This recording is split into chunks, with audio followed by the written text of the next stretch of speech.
Well, it's Friday once again, and it's Friday, but Sunday's coming.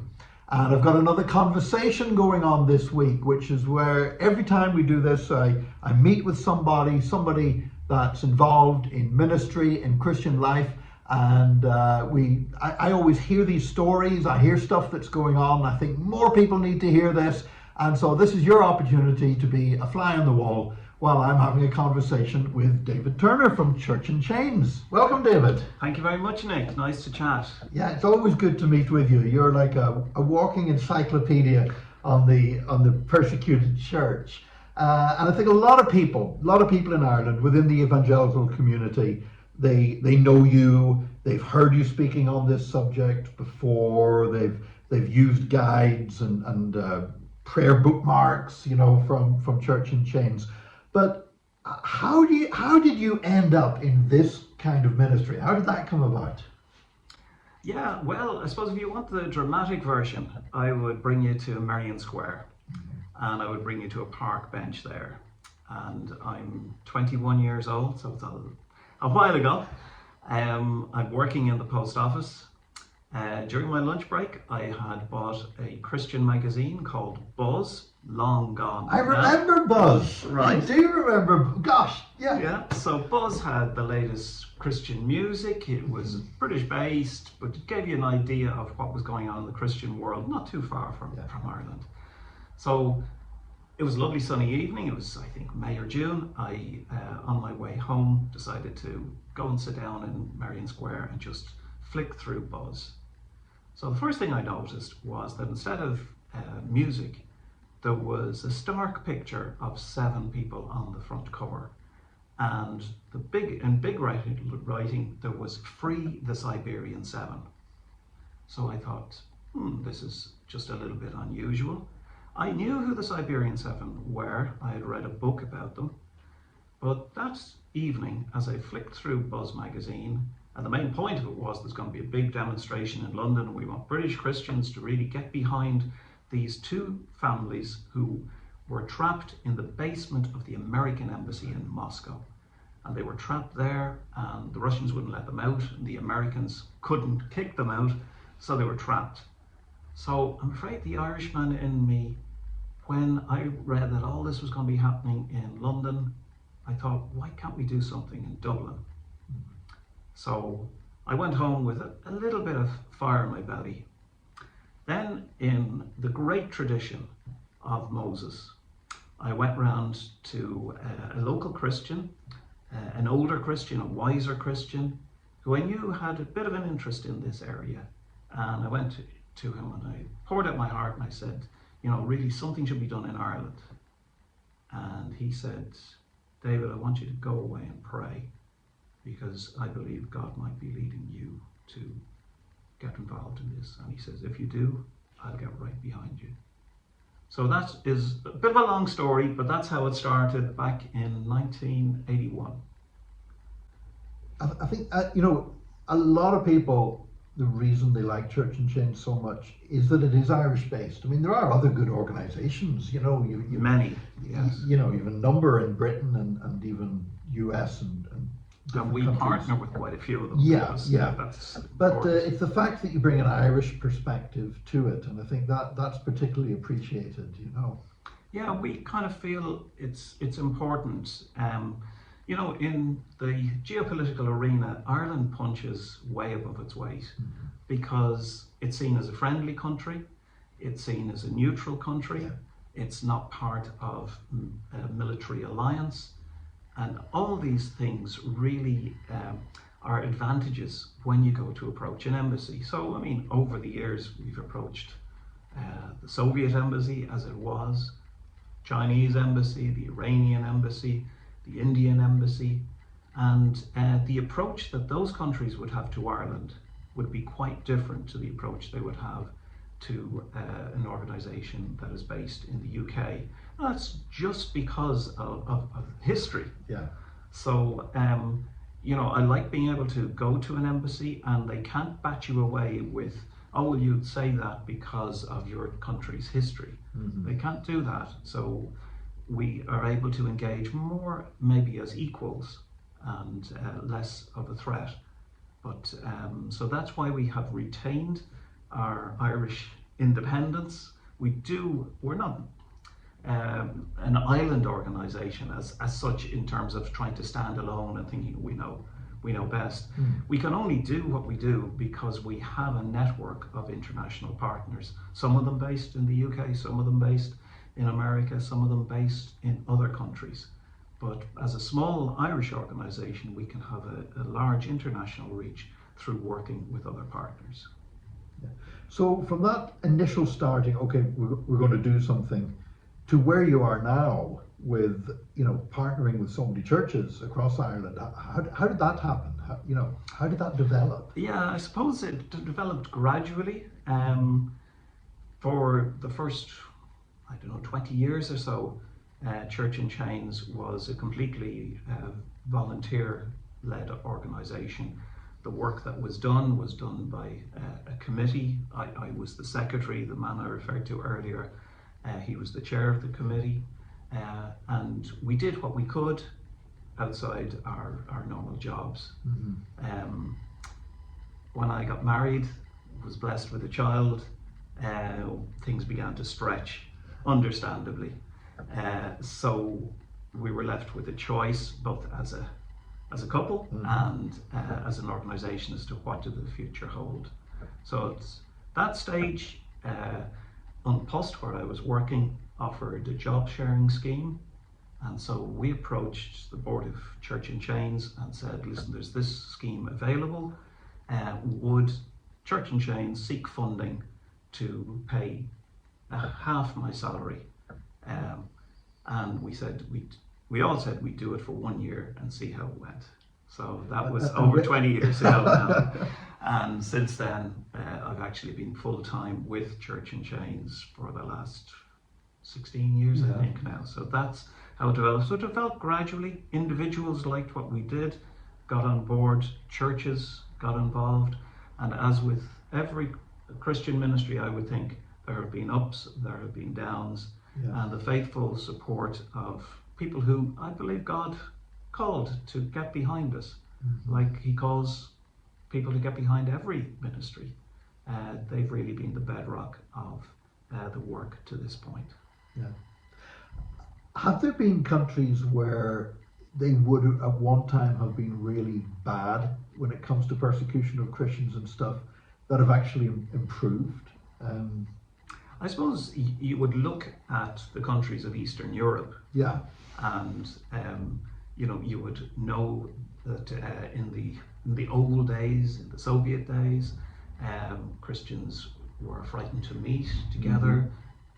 Pastors were put in prison. Bibles weren't freely available, and now all that is gone. And it's interesting, in our church there's a woman from the Czech Republic, and her father was a minister, and she grew up in that kind of atmosphere. So it's not too long ago that has happened. There are countries that have improved for a short period, but the forces of repression have come back. So China has had periods when it has been a lot more open than it was in the Cultural Revolution and than it is today. So it's a changing situation. And then some countries, sadly, there's been repression really for the past 40, 50 years. You look at countries, like North Korea, you look at Iran since the Islamic Revolution. So it's a changing situation, and then some places don't really seem to change that much. So the main things that Church in Chains does, I know you motivate people to pray. You also lobby and try to put pressure on embassies and governments. And you also contact individual prisoners, don't you? And organise for letters to be sent to them, stuff like that. Yes, I suppose from the very early days, we have felt a particular concern for Christians who are put in prison for their faith or who are detained. So, and we've also wanted to encourage individual contact. It's important to pray for countries, but sometimes it can be very difficult to get our head around praying for a country and all the needs in that country, and it can seem slightly abstract. So sometimes all that can be nearly crystallized into one person. Like you and I have chatted in the past about the blasphemy laws in Pakistan, and that's a huge issue in that country, and the blasphemy laws should be reformed. It's quite a complicated issue. There's lots of different clauses in the laws. The legal process can be long and protracted, but you probably would be quite familiar with the name of Asia Bibi. Yeah. Because for many years she was under sentence of death under those blasphemy laws. And, Christians in Ireland followed every twist and turn of that case. Because it put a face to the problem. Indeed, Yeah. indeed. So, even up to today, if you go to our website, there's a prisoners tab on the homepage. You click on that, and there you will find details of the lives and sufferings of Christians from China and Iran and Eritrea and North Korea. And we encourage individual Christians in Ireland to kind of adopt a prisoner and pray for them. Now, probably, look, most people watching this are probably already going to be aware of you, Church in Chains, and the website, but it's churchinchains.ie, isn't it? Yes. Yeah.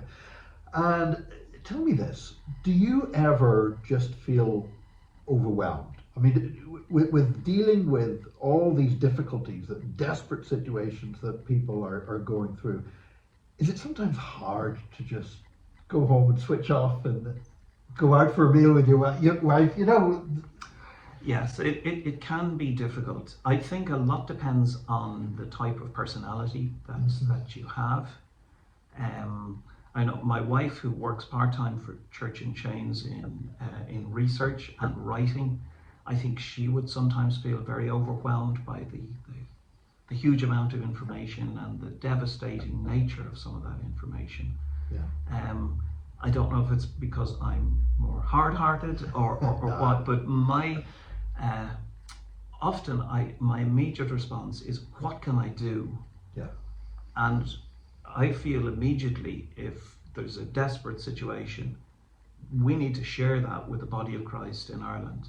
I know, because I've met Christians in churches in Dublin, in Cork, in Galway, around the country. I know there are people who want to know about this desperate situation. Maybe there are people who've been following this particular case. So I'm motivated to see what can I do. I recall vividly, maybe more than 10 years ago now, we got news that an Iranian Christian was going to be executed, and was thought he was going to be executed within the next 24 hours. So I just immediately dropped whatever I was doing at that time, and I went to the Iranian embassy. Yeah. And I wouldn't go away till they let me in, and I talked to somebody, and Yusuf Nadarkhani was the name of the Christian prisoner. He wasn't executed. Now, I won't know, maybe till eternity, whether my going there had any bearing at all. There were people like me in other countries doing exactly the same thing. But the activist gene is very much alive inside me. And if somebody else now is watching this and they're thinking, maybe they're having a moment like you had on the park bench, where they're thinking, whoa. Now, thankfully, there's not a need to set up something in Ireland now because Church in Chains is here, but what can they do? How can they get involved? I suppose what we love people to do is to share that passion with other people in their local church as a start. Then, if people want to get involved in writing to ambassadors, we have a letter writing team that they can get involved with. If they have a particular passion, heart for a particular country, we can, work with them to maybe channel aid, maybe even go and visit that country, depending on what the situation is.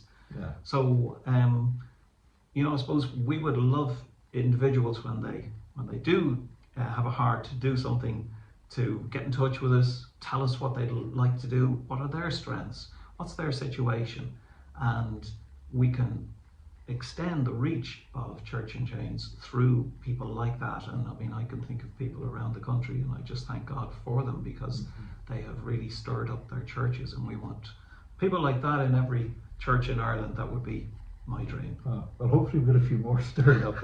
And finally, just before we finish, I know that you do running as well. I don't do. you? You're a keen runner. I enjoy park run. Yeah. 5 kilometres every Saturday morning, 9:30. There are scores of park runs around Ireland, and I couldn't speak highly enough of. It's a great way to spend a Saturday morning. You get your body fit. You meet with other people who are also doing something similar. It's a very encouraging atmosphere.